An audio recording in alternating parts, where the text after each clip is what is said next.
Hi everyone. So I'm going to talk today about speed's central role in the safe system approach. I'm going to talk about what I think is a really strong evidence base for its importance. And I also want to reflect on how there's quite a lot of misconception about speed and how it's discussed in the public discourse. So I'll start off by talking about the evidence for speed's link with injury severity. So a study done in 2010 using a range of data sets looked at the risk of fatality in different types of collisions. So this graph here showing the risk of pedestrian fatalities when struck at different speeds. You can see the different data sets give slightly different curves, but they all have a very similar pattern where you get a very large increase in fatality risk above a certain speed. Certainly looks like you're getting very, very sharp increases from the low 20s upwards, and especially steep increases once you get up over 30 to 35 miles per hour. So that's quite a clear picture, I think, for pedestrian fatality risk when struck at different speeds. So data from two of the data sets on the previous slide now in the same 2010 study. Now we're looking at the risk of car driver fatalities for different delta V's, that's change in speeds. And essentially what we're seeing here, the dotted lines are the confidence intervals. And again, we're seeing that very steep increase above a certain speed. The speed at which you get that increase is much higher than with the pedestrian fatalities. And of course, the reason for that will be to do with the way that cars protect the occupants more readily than they do people outside the car. But again, we see that same pattern of increasing speed and increasing injury severity. So now looking at the same two data sets, but this time the last slide was frontal impacts, this is now side impacts, and again the risk of car driver fatality up to and including just over 40 miles an hour. And what we see again is that familiar pattern of rapidly increasing chances of fatality with increasing speed. Okay, so having looked at the evidence for injury severity and how that changes with speed, now we'll look at the evidence for collision likelihood and how that changes with speed. And for this part of the talk, I'm just going to rely on two systematic reviews, effectively, of speed and crash risk. One done in the early 2000s, in 2000, published in 2000 by Taylor, Lynham et al., and one published just a few years ago by Rune Elvik and his team, looking at this particular topic. And so I'm not going to go into lots of detail about what these studies did. The important thing to note is they were both reviews carried out in a systematic approach to look at all of the evidence that could be found that met certain quality criteria, objective criteria that people could go and repeat if they wanted to. This is how we do evidence-based practice, right? We look at the evidence base as a whole. We don't just take one or two potentially flawed studies. We look at all of the evidence, we judge it on its merits, and we then try and come to some kind of overall conclusion. Taylor et al. In 2000 concluded this. They looked at many studies and concluded that the evidence is compelling, that for a given set of road and traffic conditions, frequency of accidents increases with the speed of traffic. And what do they mean by this? Well, when you plot the risk for different types of roads, you see this steadily increasing risk, number of accidents, number of collisions, whatever you want to call it, as speed goes up. And it's important to note that differently engineered roads get safer. So you can actually have roads with higher speeds on them having fewer collisions because of the way they're engineered. But the point is, for any given context, the higher the speed, the more likely you are to see accidents or collisions occurring. And Rune Elvik and his team looked to update this research base in 2019.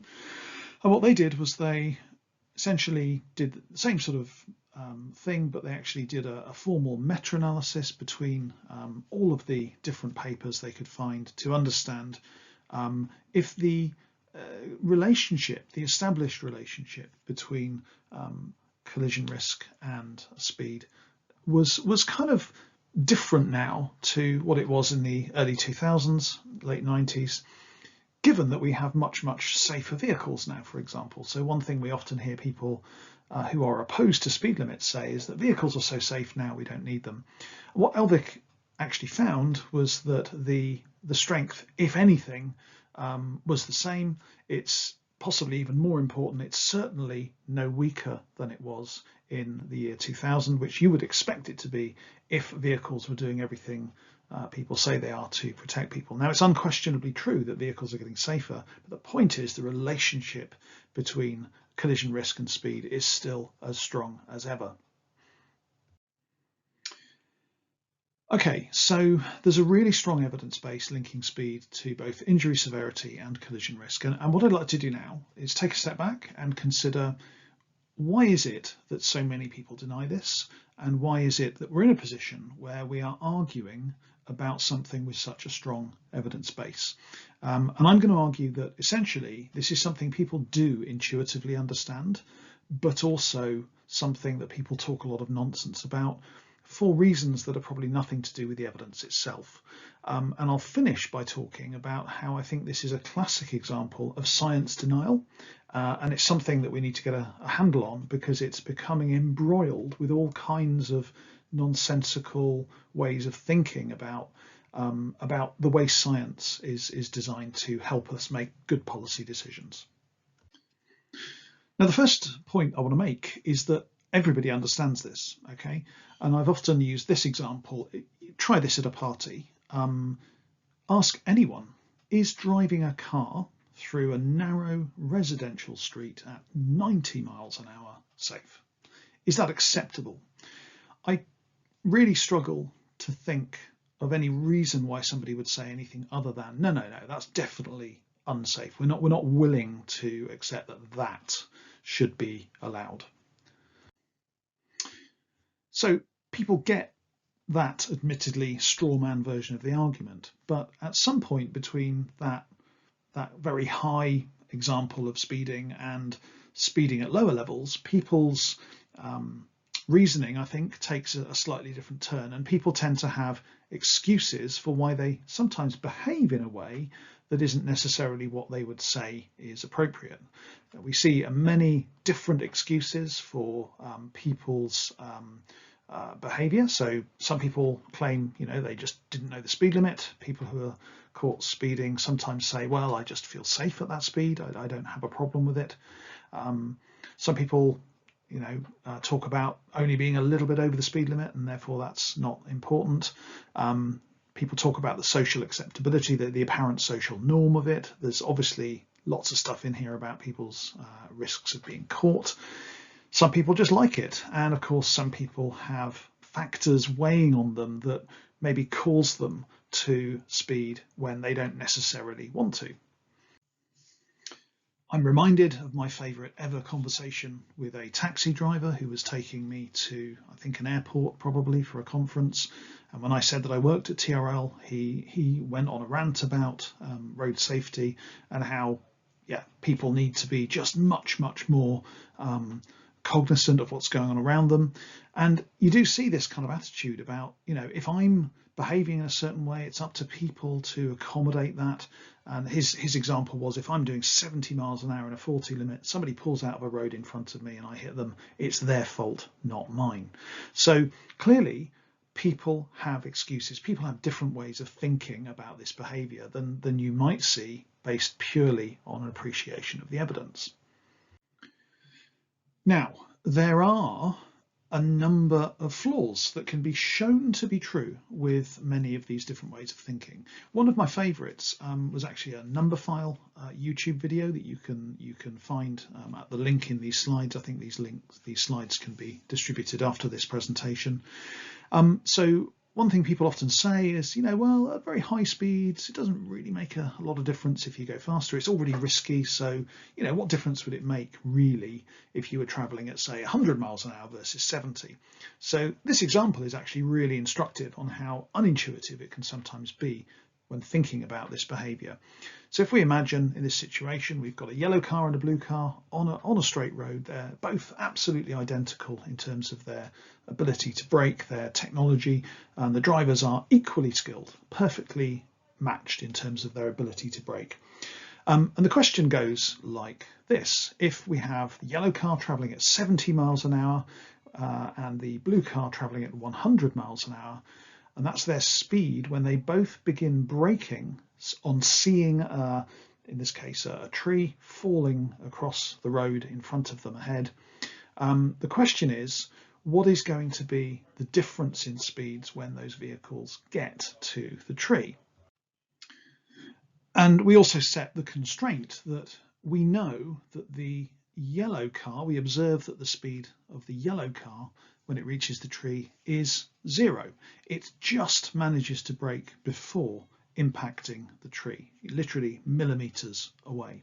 So the question is, given that there was a 30-mile-an-hour difference between the two vehicles when they started braking, what speed is the blue car travelling at when it reaches the tree? And the rather startling answer is that the blue car is still travelling at 71 miles an hour when it reaches the tree. Go and watch the YouTube video for the explanation. Now, what that example does is it illustrates really well the concept to people who perhaps would choose to claim that, it doesn't matter if you're travelling faster than other people at very high speeds. And of course, we already know from the data I've already shown you that, even very small differences in speed can make quite large differences in terms of injury severity, for example. So look how steeply the graph here is going up, even at very small speeds and very small increases in speed. It's the same with frontal impacts. Look at the steepness of this curve. Look at the increases you're getting in, real differences in collision, in fatality risk, even at slightly, small increases in speed within these ranges. And we've already seen it's, very similar for side impacts as well. So I'd like to finish by talking about the fact that people's thinking around this is faulty, not only in terms of the excuses they make for themselves and the sort of lack of understanding, I suppose, of the topic, but it's also getting a bit more serious, I think. We're seeing evidence, in my opinion, that speed is one of those things about which people have a very science denial or conspiracy way of thinking about this. So there's a fantastic paper written in 2009 on the characteristics we see in people who deny science, and typically this is things like climate science. But there are 5 kind of standout features that we see in conspiracy theory or science denial thinking, and they're the ones listed here. And I think we see all of this in speed research and in the way that speed is talked about at the national level. And a lot of this is becoming linked now to, sort of conspiracy theory style ways of thinking. So I think that is something we're going to need to do as a road safety community to change this narrative, is start thinking about challenging those ways of thinking and challenging that narrative in the public space. And I'd like to finish just by saying that safe speeds are a critical part of the safe system. And I don't think we can get away from that. So speed is a critical part of the safe system. Remember that the safe system focuses on the elimination of serious injuries and fatalities. And we know that speed has a massive impact on both of those outcomes. And my point here is that we need to change this narrative. We need to get to a place where we can have the public thinking differently about speed, and we have to control speed. If we're a road authority or a country or a local authority, whatever, it doesn't matter, whatever stakeholder landscape we look at, people who are responsible for implementing a safe system approach, if they say they're implementing a safe system approach, if they're not managing speeds within that framework, then they're not really implementing a fully safe system approach. So that's an important thing to remember as we move forward with this debate. And that's me done. Thank you very much for listening, and I'm here to answer questions after this finishes. Thank you.